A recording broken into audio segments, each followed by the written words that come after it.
ಸಂಕ್ರಾಂತಿ ಹಬ್ಬದ ಶೇಂಗಾ ಹೋಳಿಗೆ ಮೊದಲು 1 kg ಶೇಂಗಾನ ಚೆನ್ನಾಗಿ ಹುರ್ಕೊಂಡು ಅವು ಆರಿದ ಮೇಲೆ ಅದ್ರ ಮೇಲಿನ ಸಿಪ್ಪೆನ ಕ್ಲೀನಾಗಿ ತಗೊಳ್ಬೇಕು.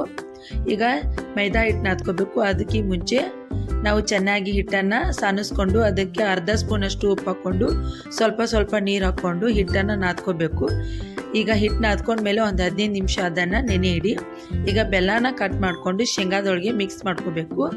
ಈಗ ಸ್ವಲ್ಪ ಮಿಕ್ಸಿ ಜಾರಿಗೆ ಅದನ್ನು ಹಾಕ್ಕೊಂಡು ಸಣ್ಣಾಗಿ ರುಬ್ಕೊಂಡ್ಮೇಲೆ ಈಗ ನಾವು ಮೈದಾ ಹಿಟ್ಟು ನಾದ್ಕೊಂಡಿರ್ತೀವಲ್ಲ ಅದನ್ನು ತೊಗೊಂಡು ಒಂದು ಉಂಡೆ ತೊಗೊಂಡು ರೌಂಡಾಗಿ ಲಟ್ಟಿಸ್ಕೋಬೇಕು. ಸಣ್ಣದಾಗಿ ಲಟ್ಟಿಸ್ಕೊಳ್ಳಿ. ಈಗ ನಾನು ಮಿಕ್ಸಿ ಮಾಡ್ಕೊಂಡಿರೋ ಶೇಂಗಾ ಪುಡಿನ ಅದರೊಳಗೆ ತುಂಬ್ಕೋಬೇಕು. ತುಂಬ್ಕೊಂಡ್ಮೇಲೆ ಮತ್ತೆ ರೌಂಡ್ ಮಾಡಿಕೊಂಡು ಸಣ್ಣದಾಗಿ ಲಟ್ಟಿಸ್ಕೋಬೇಕು. ಸ್ವಲ್ಪ ಸ್ಮೂತಾಗಿ ಲಟ್ಟಿಸ್ಕೊಳ್ಳಿ, ಯಾಕಂದರೆ ಹರಿದು ಬಿಡುತ್ತೆ. ಈಗ ನಾನು ಲಟ್ಟಿಸ್ಕೊಂಡಿದ್ದೀನಿ.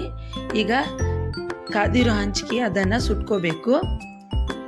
ಈಗ ಸುಟ್ಕೊಂಡ್ಮೇಲೆ ಒಂದು ಪ್ಲೇಟ್ಗೆ ಸರ್ವ್ ಮಾಡ್ಕೊಂಡ್ಮೇಲೆ ಈಗ ಶೇಂಗಾ ಹೋಳಿಗೆ ರೆಡಿ ಆಯಿತು. ಸಂಕ್ರಾಂತಿ ಹಬ್ಬದ ಶುಭಾಶಯಗಳು.